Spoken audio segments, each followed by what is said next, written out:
Ladies and gentlemen, welcome to the podcast where Wyndham Day is 2 days away. It is Lost in the Midcard. Here we are. We've got a lot to talk about tonight. We've got Crown Jewel that happened on Thursday. Pretty damn good pay-per-view. Probably the best Saudi show we've ever seen by far, I would say. Bound for Glory happened on Saturday, as well as some major news in the world of honor. But first, thank you to everybody joining Lost in the Midcard this week. You can find us on podcasts through Spotify, iTunes, Google, Pocket Cast, any of those that you listen to your podcast on. All you got to do is search for Lost in the Midcard, hit that subscribe button. Make sure you find the one that says new feed, as we are now brought to you on anchor.fm. So make sure you give us a subscribe there. Also, give us a subscribe on the YouTube, and you can find that by just searching for Lost in the Midcard as well, or go to our website, litmcpodcast.com. All the links are also on our Facebook page, facebook.com/Lost in the Midcard, as well as our Twitter page at LITMC Podcast. I'm your host, Jeremy Bennett. You can find me on the Twitter. As always, my co-host, he is on the Twitter at Raw F Showtime. It is Mr. Matt Black. Matt, how you doing? Better than Ring of Honor. Well, yeah. How about that? Good grief. How about that? Not just one, but two earth-shattering announcements here that were dropped just today on Wednesday. It was announced that by Ring of Honor that they were going to be taking a break from live events. They were going to put a halt on live events for the first quarter of 2022 while they reimagine and reconceptualize the company. Final Battle would still take place on December 11th. And the Ring of Honor put out a statement. Throughout the pandemic, our top priority is to keep everyone healthy and safe. And despite not producing any live events over 18 months, we were able to keep everyone fully contracted. We now find ourselves at a time where we need to make changes to our business operations and are planning to pivot for Ring of Honor with a new mission and strategy.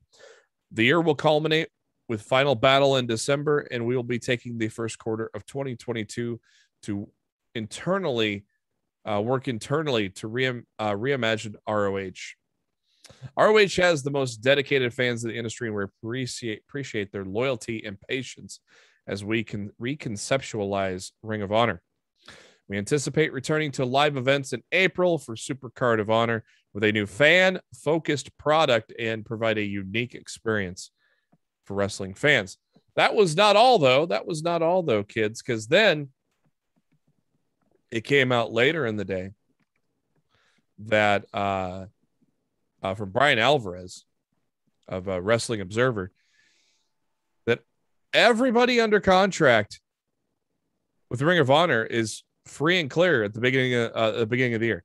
Everybody, the entire roster is no longer going to be under contract with Ring of Honor.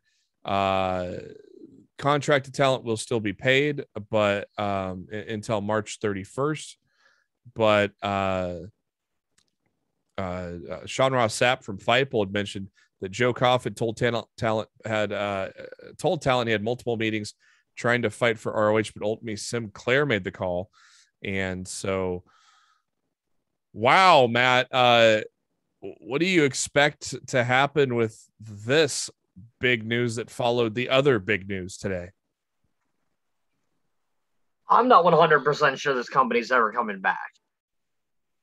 And if it does come back, it's not going to be, the Ring of Honor that people know now. It will probably be more along the lines of a Pro Wrestling Guerrilla or a Game Changer Wrestling or something along those lines, where they bring in, people from, show to show.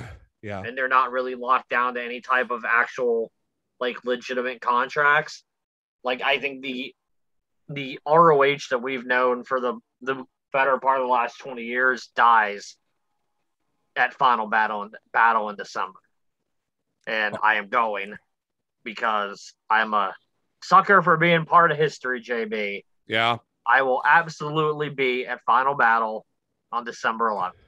My brighter side of the cup was, well, maybe a lot of the majority of the core with Ring of Honor, especially the guys that have been there a long time, your Jay Lethal, your Briscoes, they go wrestle for GCW and other promotions, even could show up on Impact and AEW on a pay-per appearance deal, and then come back to Ring of Honor in April. Maybe I'm just being too much sunshine and rainbows, and maybe I think you're out of your fucking mind.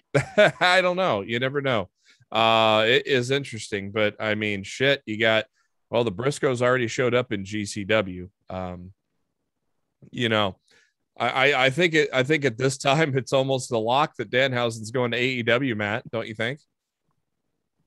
I would sure as fuck think so. I can't imagine that Tony Khan doesn't realize like the money machine in Danhausen on your roster. To me, if there's one surefire signing from Ring of Honor, it should be Danhausen, probably followed by Jonathan Gresham. Yep. And then you can go from there. Yeah. So, I could expect a guy like a Brody King to go to NXT. No, if Brody King goes, that's another person that should be a lock for AEW because you just throw them together with Black. Ooh, yeah. Because they're already a tag team in PWG. Yeah. So why the hell not form the House of Black and bring Brody into AEW? That's another no-brainer that should be on that roster. And you got Uncle Dax on Twitter talking to bring the Briscoes home to AEW. So that's gonna be rough. Yeah, I don't know. The history that surrounds the Briscoes. It's gonna be a rough going for whatever company chooses to sign them. Why do you say that? I'm not getting into it. There's some stuff in Jay Briscoe's past that caused WWE to pull their NXT contract offer several years ago, and they got a lot of heat for it at the time. And I feel like if the Briscoes show up in a national company,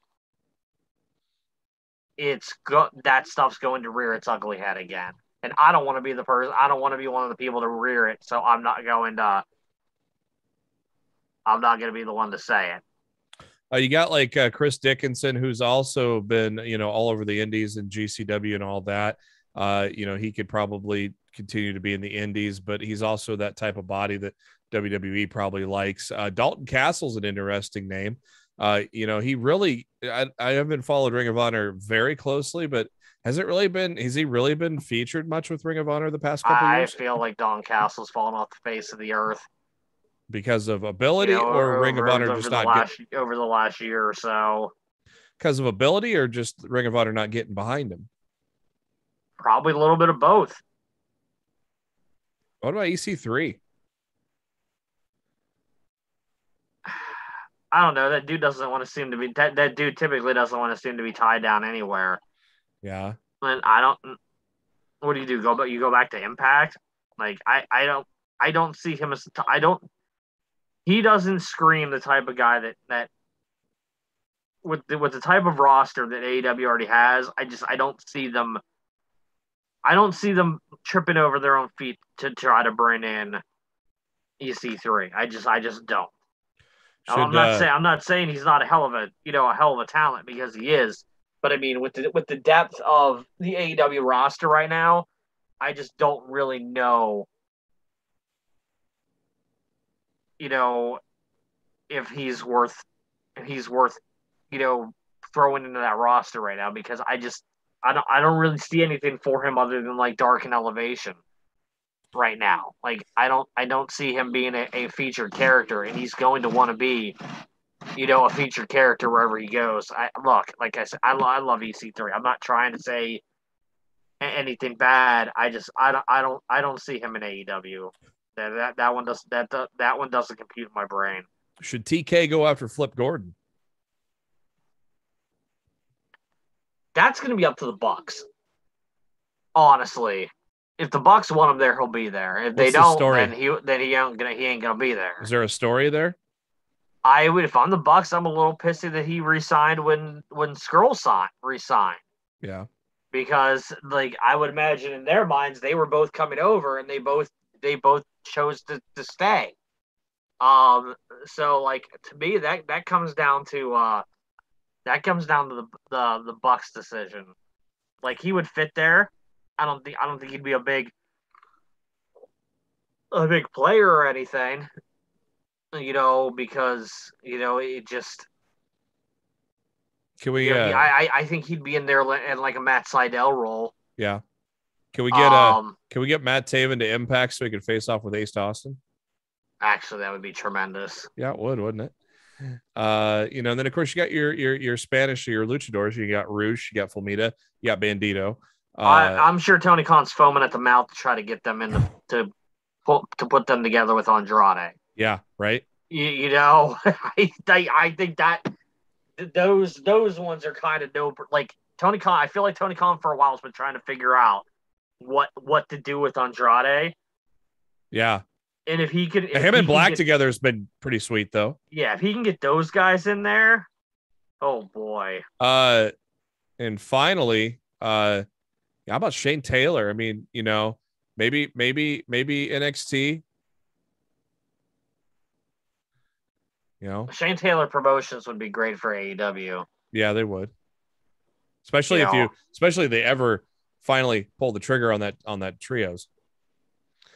And then you got all the women that they just built into a new roster, with the new title, and then Sean Ross Sapp came out on Fightful Select today and said AEW tried to get Roxy, and and so then you got all these women here too. So, Trisha Dora is one of the top female stars that a lot of people don't know about. They got Session Moth Martina, who's tremendous.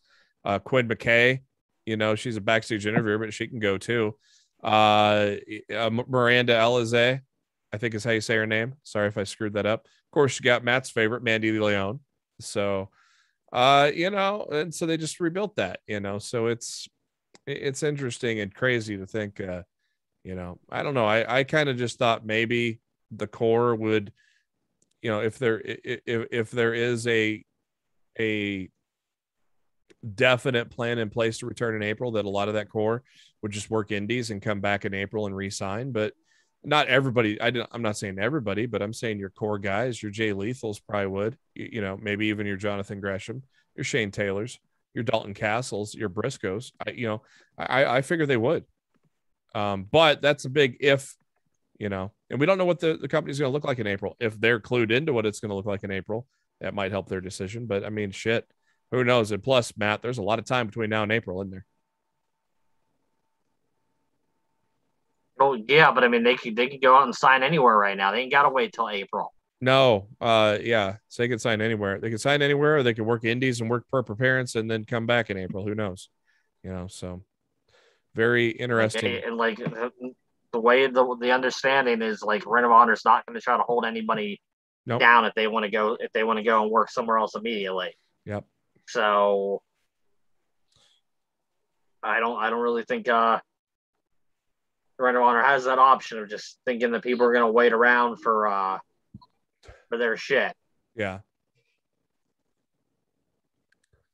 Dynamite tonight, Boston, Mass, kicking off with a tremendous match of two veterans, CM Punk, Bobby Fish. Bobby Fish recently with the heel turn on Saturday Night Dynamite. And so got a tremendous opener between these two guys. I know you watched it back at least twice. I saw it live, and I thought Fish kicked out before 3. How about maybe they did it a little on purpose to not finish this feud yet, Matt? I don't know. I'm pretty sure that ref's hand went down before he got his shoulder up. It was instantaneous, but a 3. Yeah, I'm pretty sure it was a 3. I feel like he kicked it. I feel like he kicked out at 3.01, but he kicked out.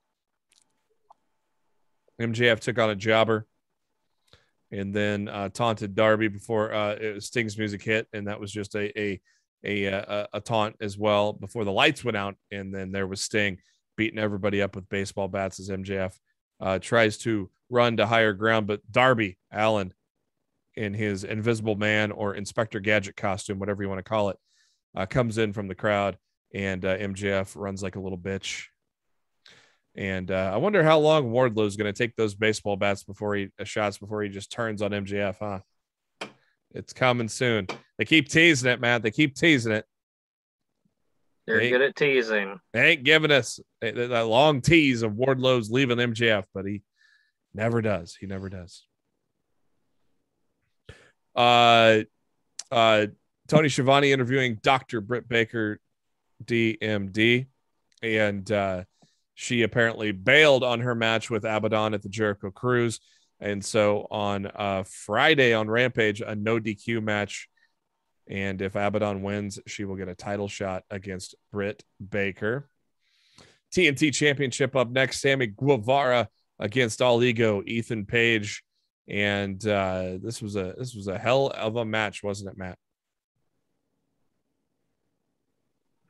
Yeah, I thought it was awesome. Tony Nese getting the best seats that AEW has to offer. They played him off as a free agent, but word is on the streets that he has already signed his contract with AEW.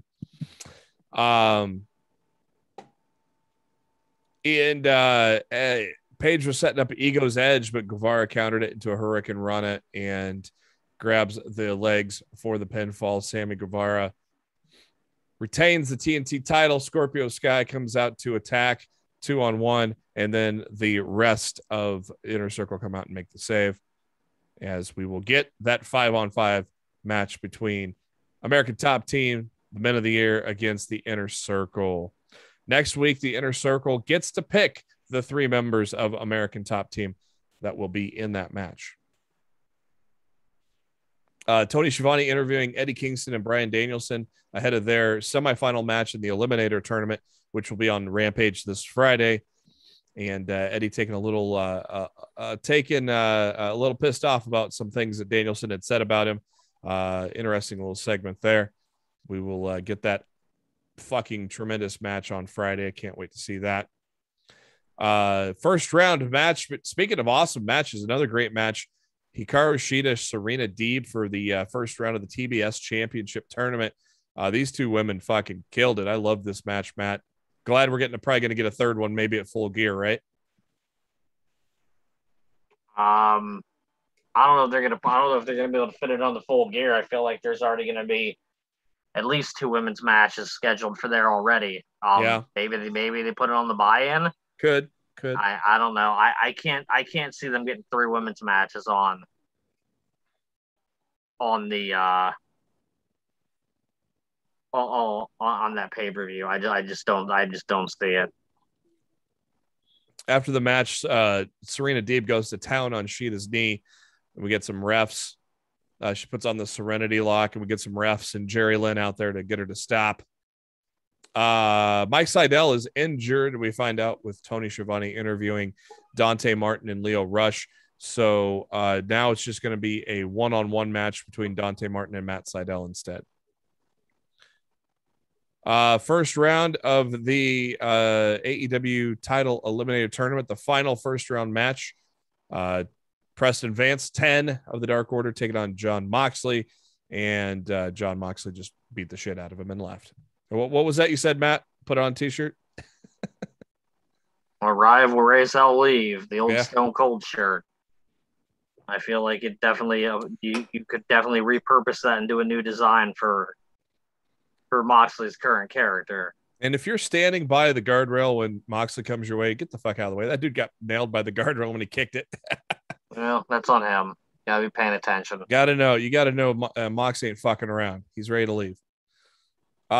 Cody Rhodes comes out to a lot of boos, a lot more boos than we've actually probably had in a while. And it's kind of funny how Cody says he's not going to turn. You know, what'd you make of that, Matt? I loved everything about it. I loved the promo. I loved Andrade coming out. I loved Black coming out. I loved Pac coming out. I loved all of it. Yeah. Reminded me of John Cena. He always said he would tease the heel turn and then actually do a physical heel turn with his foot. Cody saying how it would have been a lot. He thought about doing the pedigree, which I thought he was going to do instead of the Tiger Driver. But yeah, it was a pretty cool segment there. I think he'll do it. I think he'll do it eventually. Yeah, I think it was the beginning of the tease, and there's going to be a build to it, but there's eventually going to be a point where Cody's going to snap. And he's had enough. Yeah, and he's going to do everything tonight that he said he wasn't going to do, and then insert himself into the world title picture. Yep, just like he said tonight that he wouldn't do. I think this is all eventually going to lead to that. How fun was the main event tonight, Matt? It was chaotic and crazy, and it was fun. Like anybody that was looking for a great technical match, you got plenty of them tonight on Dynamite. The main event was just about fun. Dark Order, Colt Cabana dressed up. A little bit of fun in our lives. Dark Order, Colt Cabana dressing up as Brandon Cutler. That was hilarious. Evil Uno. He was dressed as either Hangman Page or Woody from Toy Story. Stu Grayson was dressed up as either Kratos from God of War or Tommaso Ciampa. Definitely Kratos. I could have been Tommaso Ciampa from last night. You never know. You stop. I'm going to go with he was dressing up as Tommaso Ciampa. You're a dork. And John Silver dressing up as Bambi against the Ghostbusters. And Mikey Ruckus, the musical genius at AEW, tweeted he got literally asked hours before Dynamite to put together a Ghostbusters like theme, and the man pulled it off. It was tremendous. I loved everything about it, and the match was just insane. And after the match, or towards the end of the match, a horse runs down to ringside, and we all know it's Brandon Cutler because we all knew Hangman was in the Stay Puft Marshmallow Man suit. And they give the horse the BTE trigger, and he couldn't tell him that he was not Hangman or a member of the Dark Order because they taped his mouth shut, and they take off the horse's head and see Brandon Cutler, and that's when Hangman Page reveals himself as the Stay Puft Marshmallow Man to a tremendous pop, and beats down the Elite and gives Johnny Hungy the pinfall over Matt Jackson for the win. A lot of fun. That was just a lot of fun. That's all I got to say about that. Halloween Havoc last night, NXT. Matt, what'd you think about it overall? I thought the 4 title matches were all very good to excellent, and I thought the rest of the show sucked ass. It was a takeover-like event with a lot of titles on the line. We kicked it off with the Stairway to Hell ladder match with a triple threat. Very good effort by the women. Lots of bumps, especially by Io Shirai. It was good to see that JC Jane was okay after that botched suicide dive last week. But well done by all. And in the end, Toxic Attraction gets the win, as we predicted on the show here last week. And we predicted a Toxic Attraction sweep, and we got one, didn't we, Matt? Yeah. I mean, look, it was bound to happen. Like, yeah, they're putting the rocket. That was not a surprise to me going in at all. Not a fan of the haunted house sequence, huh, Matt? No. There were some funny parts in that, and that was probably about the only other passable thing on the show. I thought everything else beyond the Gargano haunted house segments, I didn't like anything else on the show. Joe Gacy winning a squash match. We get Kaylee Ray getting angry, how she's not getting any respect. Then we get a Halloween party that was very very Vince McMahon like, as we've seen things like this on Raw and SmackDown before. Diamond Mine shows up. Roderick Strong offered an open challenge. It was answered by Odyssey Jones. Match went all of 4 minutes. And we got the Women's Championship Trick or Treat Street Fight with Raquel Gonzalez and Mandy Rose. I thought it was a tremendous match. Very, very well done, I thought. And, The mysterious figure shows up and hits Raquel Gonzalez with the shovel to end the match, and it no surprise there, based on what happened, that it was Dakota Kai as the hooded figure returning to attack Raquel Gonzalez. And good to see Mandy Rose getting her first singles title in WWE. Very happy to see that as well. Well deserved. She's busted her ass for a long time. Oh God, how long has she been there? She's finally getting to show people what she can do. So yeah, I mean, Mandy Rose has been there for how long, man? Tough Enough was 14, was that right? Was that when Tough Enough was 2014? 15. Yeah, one of those two. She's been there for a while. Yeah. So good to see. Grayson Waller was the de facto host because I think he wrecked LA Knight's sports car. And so then, so Grayson was doing the hosting. Then LA Knight's music hit. He shows up finally. Hey, look, they're both wearing the same costume. And then Solo Sequoia, or whatever, how you say his name, I don't know. We'll probably learn it over the next few weeks because we'll probably see a lot of him. He definitely looks like his brothers, doesn't he, Matt? Yeah. Like, if someone would have told me they were triplets, I wouldn't try to argue. Right. And of course, the NXT universe chanting for Uso. They ain't stupid. They know. So he beat them guys up. Oh, how about them Braun Breaker Chucky segments? They didn't forget what happened in WCW, did they?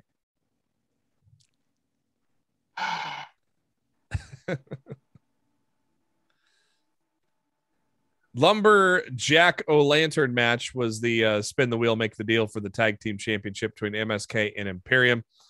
I found it funny. Somebody mentioned on Twitter last night that this was the most that MSK has been cheered in a while, and they lose. You're 2-time tag champs, Imperium now. And main event, Tommaso Ciampa, Braun Breaker. I would say, do you agree, Matt, that the young Braun Breaker did pretty well in his main event debut? Yeah, besides falling face first off the rope, I thought it was a solid showing for Braun. Yeah, but that was a little unfortunate, wasn't it? A little bit. The veteran Ciampa quick to make a pin on that though, to cover that up. So that was good. But yeah, I thought Braun Breaker did do a tremendous job in the main event. I was surprised, man. They're putting that rocket so far up his ass. You know, they're putting the rocket up a Toxic Attraction's ass. They all got the titles. I figured they're putting the rocket up a Braun's ass. They're gonna give him the titles, but little swerve there. Ciampa hitting the fairy tale ending for a second time and gets the win over Braun Breaker. They cut it off right at the top of the hour, so not much else happening after the big win. So it was a pretty fun Halloween Havoc there. I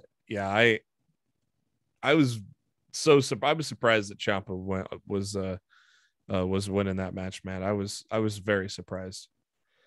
Who do you think challenge steps up next for Ciampa?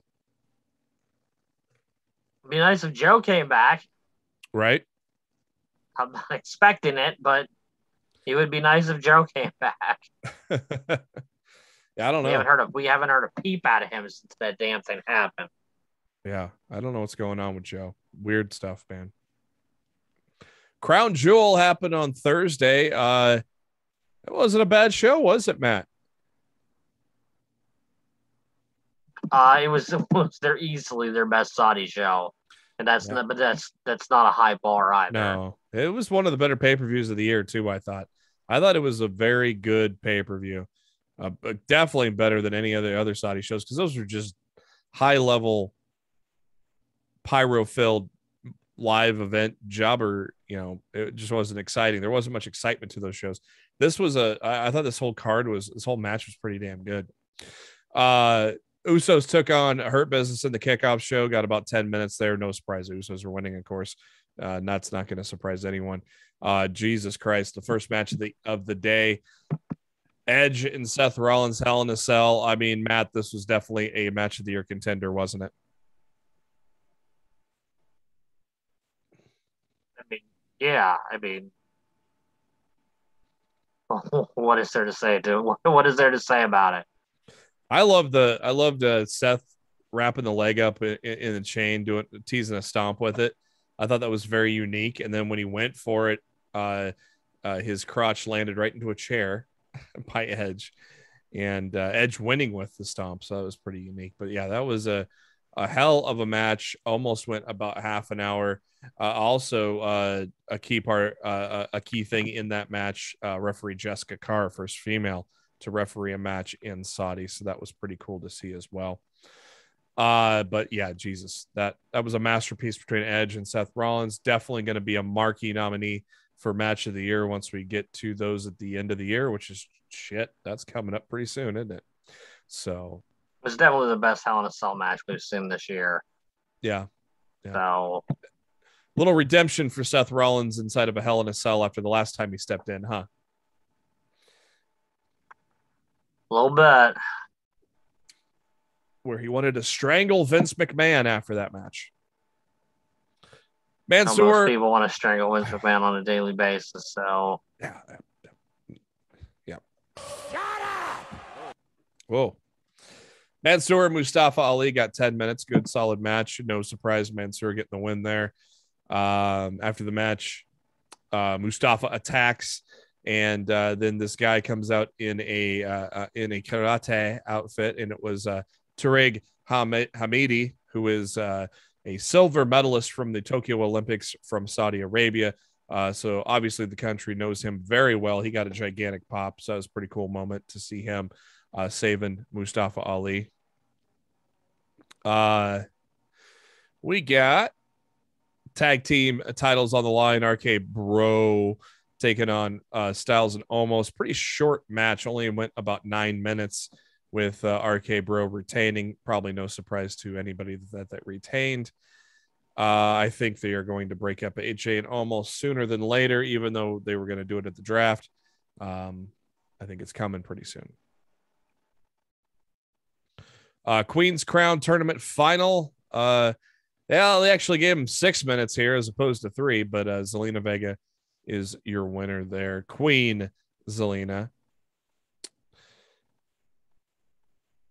Goldberg and Lashley, no holds barred. I thought it was a pretty damn good Goldberg match, Matt. You?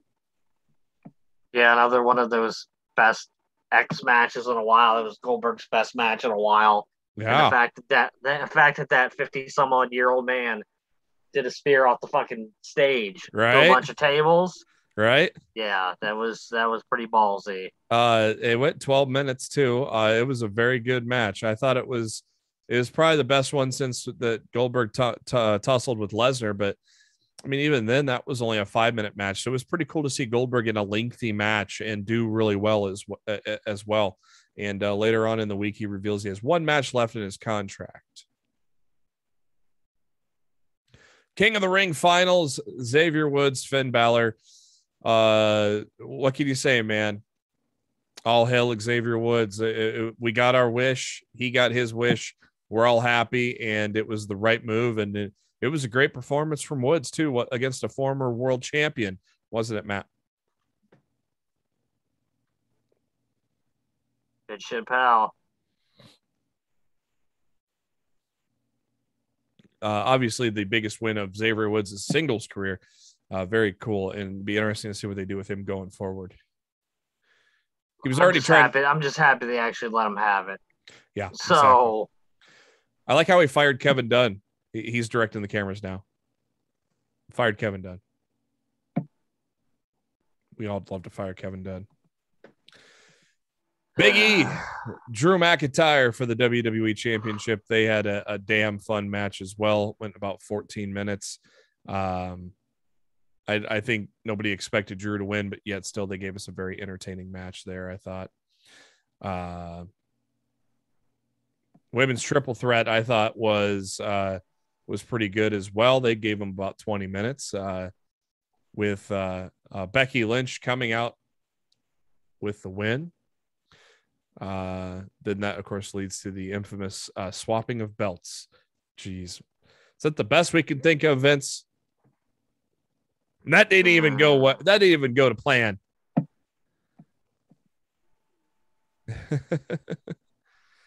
Brock Lesnar, Roman Reigns. They deserved that to be a shit show. Yes. Yeah. And then you got Roman Reigns, Brock Lesnar, went about 12 minutes. Thought it was a very good match with those guys. Of course, a lot of people hated the ending because once again we get Uso interference and that's it. You know, a lot of people getting tired of the same old shit. But that's what we got. Roman Reigns gets the win to close out the show.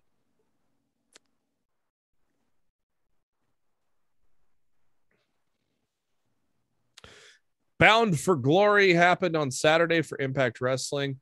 One of their bigger pay-per-views of the year. Matt, what were your thoughts on the Saturday show? Not that impressed. I really wasn't. I thought it was one of the most underwhelming Impact shows, pay-per-views in a while. They sure scaled back on having all those big surprises for people coming into Impact, huh? They kind of forgot they mentioned that when they started doing the vignettes for this. Look, they had a few really good matches on the show, and other than that, it was just, whatever. Yeah. Jordan Grace wins the inaugural Impact Digital Media Championship. It was a 6-way dance with 3 women, 3 men. And then we kick off the main show with Decay and the Inspiration, which of course was the Iconics, and right inside the door, the Inspiration gets the win, wins the knockout tag titles. So it's pretty cool to see those girls get recognized for the talent that they are. So I was pretty happy to see that. X Division, you're going to get yourself a damn good match, and Trey Miguel, Steve Macklin, El Phantasmo definitely gave us a tremendous match for the vacant X Division Championship. And man, about time that they recognized Trey Miguel, right, Matt? Yeah, I mean, the dude decided to come back and stay with them. Yeah. Over going elsewhere. It was nice of them to finally throw him a bone, so to speak. Probably outside of Alexander and Christian might have been match of the night right there. I'm just saying Alexander and Christian, Violent by Design taking on Heath and maybe Rhino. But I think everybody and their dog knew how this match was going to go. Heath get beat up, and then eventually Rhino shows up, saves the day, and everybody's happy that Rhino and Heath are back together again. Call Your Shot Gauntlet match. We had a few surprises in there. I mean, nothing major. People that have been with the company before shown up on one shots like Rocky Romero. So we got to start off with Rocky Romero and Chris Sabin. So that didn't suck. And we got a couple of other surprises like Melina and the Demon. I didn't even realize that was a guy from WCW, Matt. Ugh. I guess he hadn't wrestled in like a long time because this was and like he looked it. Yeah, right. The Rado Kid was one of the surprises. Sam Beal had gotten kicked out of Brian Myers' group. Well, he eliminated Brian Myers, so he got himself a little bit of a revenge. I thought it was pretty cool watching Eddie and Alicia Edwards beat the shit out of W. Morris, or beat the shit out of Moose with the kendo sticks. I thought that was a pretty cool moment of the match. Came down to the final two, Matt Cardona and Moose, which once you get down to the final two, it's pinfall or submission. Unfortunately, did not last too long as Moose won pretty quickly and held the Call Your Shot Gauntlet trophy. Good Brothers took on Finn Juice and Bullet Club for the tag titles. This was also a pretty damn good match with the Bullet Club walking out on top. Knockouts. I thought the knockouts match between Deonna Purrazzo and Mickie James was a pretty damn good match. Matt had picked Mickie James. I picked Deonna. Matt was right. Mickie James wins and becomes, I believe, a 6-time knockouts champion. I can't remember the number off the top of my head. But I thought that was a pretty damn good match too. Well, that was the best match on the show. I thought Christian Cage and Josh Alexander had a hell of a match. With but then that got ruined by the aftermath. That ruined. Josh celebrating with his wife and kid in the ring, and Moose cashes in the Collier shot already. If this was always Impact's plan, no wonder Omega said "fuck off." Right? We'll let Christian do this instead. Because if I'm Omega and I go all the way through and I go to Bound for Glory and I drop the belt to Alexander so fucking Moose can cash in 2 minutes later, I'm gonna like fuck off. Yep. Like I completely understand why like the two companies aren't really working together at the moment. Terrible creative booking decisions like that, they deserve what they get. It's very WWE like, right? It was, it felt like a WWE close to their show, and in an era where everybody is sick and fucking tired of WWE booking, Impact should have read the fucking room. Yeah, I see where they're going with, making Moose look like a douche standing over Alexander and his family holding the title. But yeah, you don't build up a guy for 6 months, give him the world title, and then drop in less than 2 minutes. That's WWE booking bullshit. Yep. Yeah, I hated that completely. I thought it was fucking stupid. Don't know where they were going with that. SmackDown, basically a tale of two cool things. The first half hour with Roman Reigns and Brock Lesnar, and then Lesnar suplexing Adam Pearce and getting indefinitely suspended, which is a way of saying, Brock, you get a nice vacation until the Royal Rumble. And then we got that was good, and then the coronation with Xavier Woods was good, but the rest of the show was pretty much crap, wasn't it, Matt?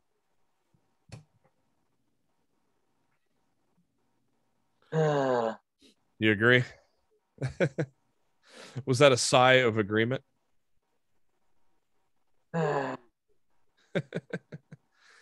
You mean Shinsuke Nakamura and Happy Corbin did not excite you?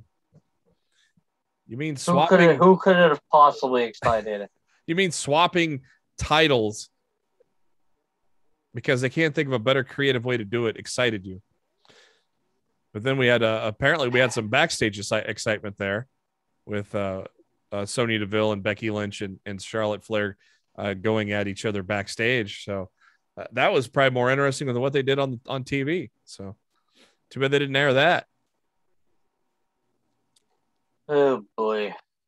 What'd you think about that? What did you think about when you heard about that? The backstage shit. That Charlotte would be very happy if she caused us enough problems backstage to get released by the company. Well, you saw Andrade tweeted it after hearing about that. FU WWE shortly after that all occurred. So didn't know what he was talking about at first. Then it all came to light. I tell you what, as shitty as the first post-draft edition of SmackDown was, I thought Raw was pretty decent on Monday, Matt. It wasn't bad. I wouldn't say it was an amazing show, but it wasn't bad. The main event was amazing. Oh, yeah, it was.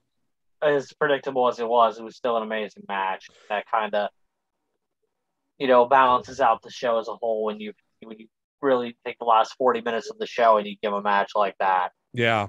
Yeah. Big E came out to start the show, interrupted by Seth Rollins and Rey Mysterio and Finn Balor and Kevin Owens. And it's interesting how two guys that just lost and two guys that have not been pushed lately are in the title picture, but that's WWE for you in a nutshell. That's what happens when you don't freaking keep people strong. Yep. So then they announced that we will get a fatal four-way between Balor, Owens, Ray, and Rollins. Winner gets a WWE Championship opportunity. Alpha Academy, Street Profits, and Ziggler and Rue, the Dirty Dogs, took a triple threat match. Winner got a Raw Tag Team title shot later on Monday Night Raw, with the Dirty Dogs getting the win there after about 11 minutes. We got a coronation for Queen Zelina who then developed a bad British accent. But yeah, I think Queen Vega, Queen Zelina will be pretty good though. I think she'll be As long as they actually let her start winning matches, I'm okay with it. Yep. You know, don't put the fucking crown on her and then have her go back to losing every fucking week. You know, if you're gonna let her start winning matches now, then cool. They could have easily 50-50 booked her with Doudrop, and they didn't do that, did they? They had her. They had her beat Doudrop. So there's something there. What a failed experiment that was. Yeah. They've ruined Piper Niven, and it's a fucking shame. It is.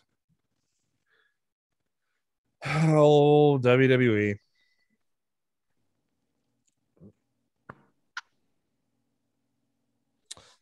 So we got a little Becky Lynch, Bianca Belair after that, and Damian Priest with new, very shitty, very generic music. Man, why that was a great entrance music. You had the bow and arrow thing. It was a good entrance. You replace it with some generic fucking music. Boring. And he took on T-Bar, who still is not known as Donovan Dijak yet. Hopefully they make that switch soon. DQ finished though, so maybe they'll continue the feud. Maybe Priest will beat the T-Bar out of him and he'll come back as Dijak. We can only hope. Carmella against Liv Morgan, because we'd never seen that match before.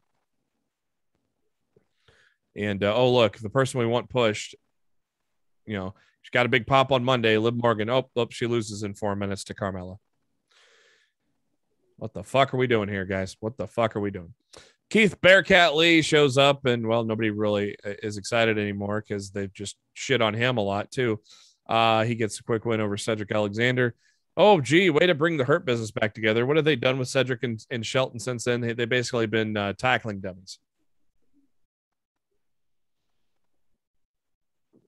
Prove me wrong. Yeah. Part of me was wondering, Shelton kind of backed off a little. Part of me is wondering if they're going to get him into the Hurt Business. Keith Lee. He's sure as fuck better than what they're doing with him right now. Yeah. Well, they're not doing anything with him except putting a Bearcat on his name. Making him roar. Rawr. Austin Theory got a quick win over Dominic Mysterio. Can't wait to watch that another 50 times than no one ever. Randy Orton and Riddle taking on the Dirty Dogs. Got a pretty good tag team match. They gave him about 12 minutes. I did not hate it. RK Bro getting the win though, as they are continuing to roll as champs. And then, as Matt said, the end of the night, tremendous ladder match. Fucking awesome effort between those four guys, especially Seth Rollins, just a few days removed from a Hell in a Cell match. So I thought it was a great effort from all four guys. Of course, Seth Rollins really the only heel in the match, and so you thought that maybe it'd be too obvious. Maybe they'd go with a Kevin Owens or something, but no, they go with Seth Rollins. So then Seth Rollins will probably win the WWE Championship, and then he'll continue to feud with Edge some more, right? Because that's what WWE does. They just repeat. Don't be surprised. Well, it didn't take long for, as we go into headlines, didn't take long for Bandito to get some work. He has now been announced for some upcoming GCW shows, December 3rd, 4th, and 17th in LA. So Bandito making his GCW debut. Of course, he is the reigning world champion for Ring of Honor. So good work by him. Quick work by him. Halloween Havoc, according to Brandon Thurston of WrestleNomics, got a bump in the ratings. They were 746,000, which is up from 606 the week before, and ties the highest week. There is the ties for the highest week since week 2 of NXT 2.0.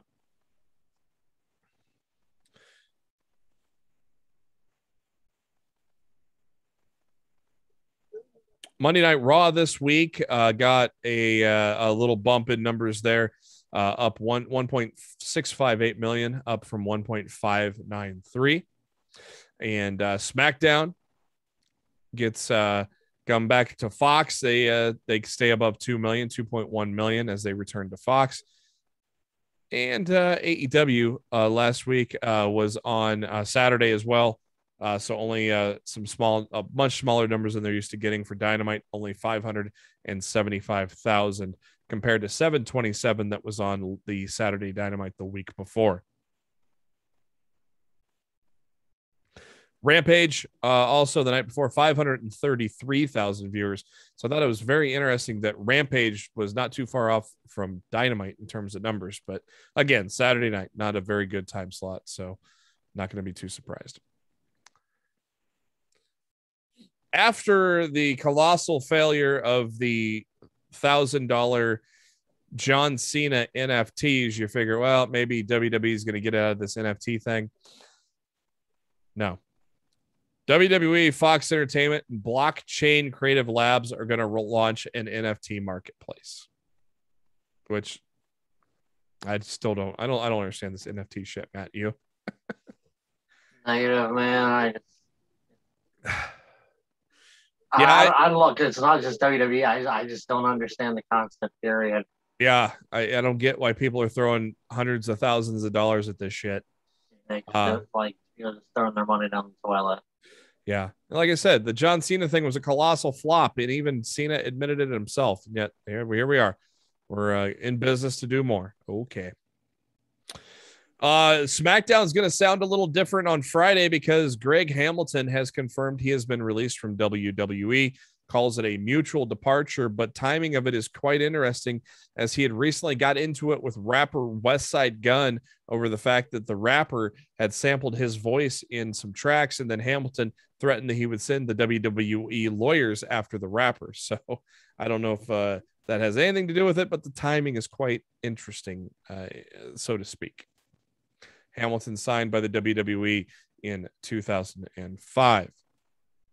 And so he has now left the company after 6 years. Bryan Danielson recently speaking to WEEI and mentioned that he would still be retired if WWE hadn't made him the SmackDown general manager. I thought that was very interesting. But he said in a quote, it was really hard. I would think I would still be retired if WWE didn't have me come back and be general manager. I really love wrestling. I didn't want to have to retire, but I was forced to retire. They brought me in as general manager, and I was around it every single week. I think I would have gone off and started my own organic farm or something. I would have been, all right, I had a great time wrestling, but now I've transitioned into this other part of my life, and being around it and not actually being able to do the thing I love was really hard. Then I started doing all these different medical treatments, and they're a little bit out there and a little bit wild, but a couple of years later, I ended up getting cleared. My passion for wrestling so deep that if you had put me around it too long, I will get in there. So I guess we could thank him being a general manager then, huh, Matt?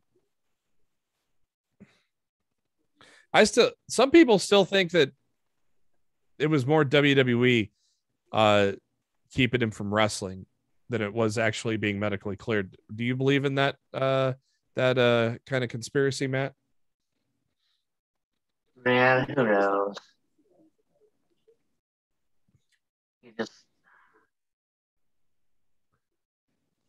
Conspiracies are just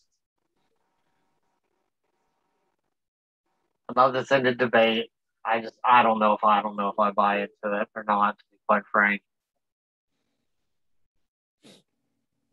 CM Punk recently in an interview said that the thought crossed his mind at the first dance to have MJF come out instead of him.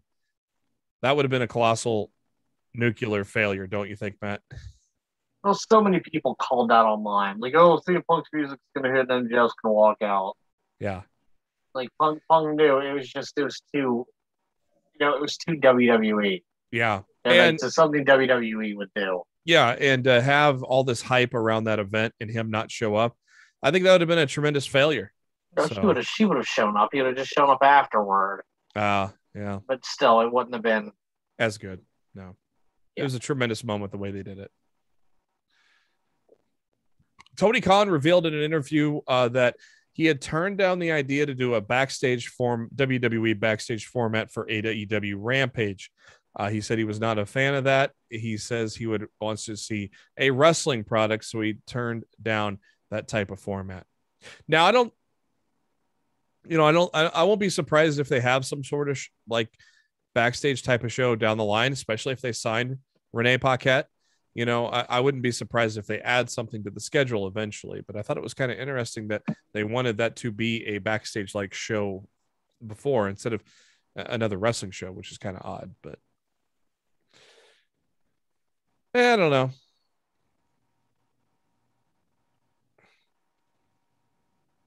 WWE has announced a trading card deal, an exclusive trading card deal with the Panini Group. Of course, Panini's been around for quite some time with sports cards and such, and so they are now partnering starting in the first quarter of 2022. They're going to develop some WWE cards. The first ones will be called 2022 WWE Prism, which will coincide with the buildup surrounding WrestleMania. And the trading card products will be available at all mass retailers, Walmart, Target, and hobby stores nationwide.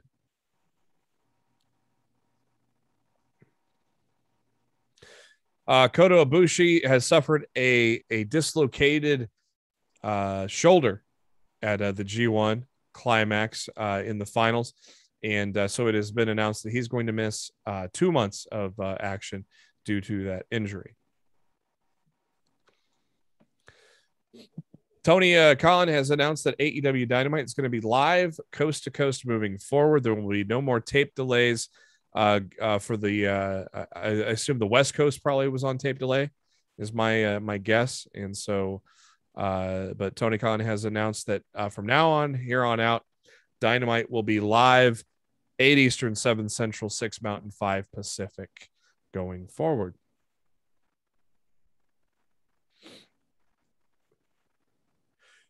Chris Jericho's Rockin' Rager at Sea just now coming to a close, the third one. Fourth one already announced. It's just around the corner, already on March 14th, 2022, going to be called Four Leaf Clover. So I think he's in for a rude awakening. Yeah, that's just too soon. Yeah, you don't do a turnaround that quickly. I think it's going to bite him in the ass. Yeah. Yeah, I don't know why they did that so soon, especially with people just going just spending their money on the cruise here this weekend. So congratulations to Carmella and Corey Graves. They announced their engagement. No one cares. You're not going to the wedding, Matt?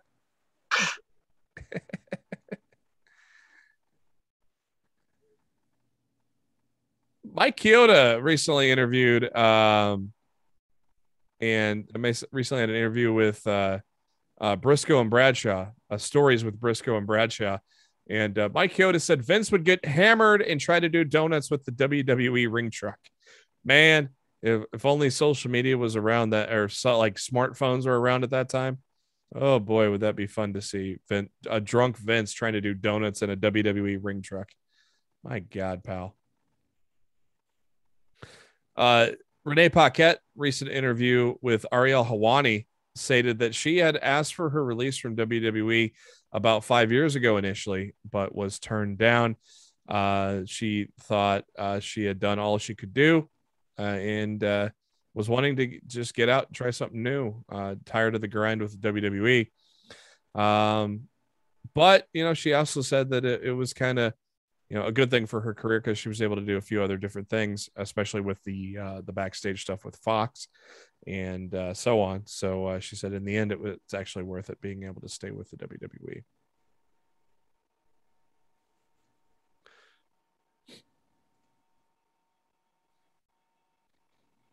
The Briscoes, Mark and Jay, made a big surprise.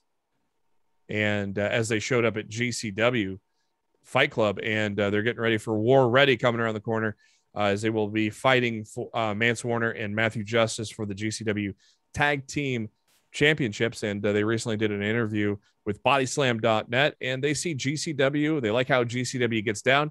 Says it has that old ECW flame, which I agree. I think GCW has had a lot of great momentum and a great fan base and great crowds. And it's a very enjoyable product. So it's going to be kind of cool to see them boys get in the ring with the Second Gear crew on October 23rd, or actually that already happened, October 23rd. So did they win? I can't remember. I did not see it. So I was gone all that weekend. I think, did the Briscoes end up winning it? Matt, do you know? Yeah. Fuck yeah. Briscoes tag team champs. Nice. Official AEW rankings that came out here on the 22nd. I got for the men, Hangman Page at 1, Orange Cassidy at 2, John Moxley at 3, Lance Archer at 4, Miro at 5. The women's division, Tay Conchi at 1, Jade Cargill at 2, Chris Statlander at 3, Thunder Rosa 4, Nyla Rose 5. And finally, in the tag division, FTR is first, Young Bucks second, Jurassic Express 3, Private Party 4, The Acclaimed are 5. Andrade El Idolo spoke with Millenio and recently revealed that he has signed a 3-year deal with AEW. So we expect Andrade to be with the company for the foreseeable future. Of course, had a great rematch with Pac on Rampage last week, and we'll probably set up the rubber match with that pretty soon.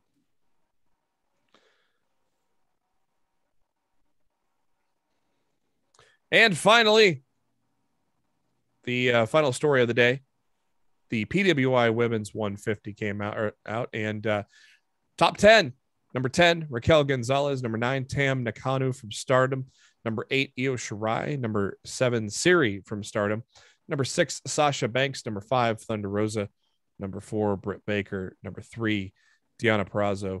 Number 2, Utami Hayashishita from Stardom. And number 1, the EST at WWE, Bianca Belair. Congrats to Bianca Belair for being numero uno on the PWI Top 150. All right, kids, that's going to do it for this edition of Lost in the Midcard. And again, I'd like to thank everyone that has subscribed to our podcast. If you have not done so already, make sure you subscribe through, iTunes, Spotify, Pocket Cast, Google, all of your favorite podcasting apps. Make sure you search for Lost in the Midcard. Hit the new feed. That way you get the newest feed that we get that comes out of anchor.fm. The video version of the podcast is also available, and you find that on the YouTube by searching for Lost in the Midcard. Make sure, hit the subscribe button, hit the bell icon just so you know every time a new episode comes your way. Give us a little thumbs up on the videos as well, and comment too. We'd love to hear from you. You can find all the links on our website, litmcpodcast.com. You can also go to our Facebook page, facebook.com/Lost in the Midcard, or Twitter at LITMC Podcast. I am on the Twitter at JB Huskers. Matt is on the Twitter at Raw F Showtime. Give us a follow as well. And before we ride off into that sunset, Matt, what are your final thoughts? As good as pro wrestling is right now, you got to feel for Ring of Honor. Yeah. I don't know what the future is for them, but my thoughts are definitely with their roster, and hopefully everyone's able to land on their feet. Yeah, I agree. Definitely a tough time to find out that you're going to not have a contract at the end of the year, but hopefully things work out for everybody. And hey, there's a lot of good wrestling out there, so a lot of spots for people to fall into. For Matt Black, this is Jeremy Bennett. Thank you for tuning into Lost in the Midcard. We'll catch you next time. Have a good one.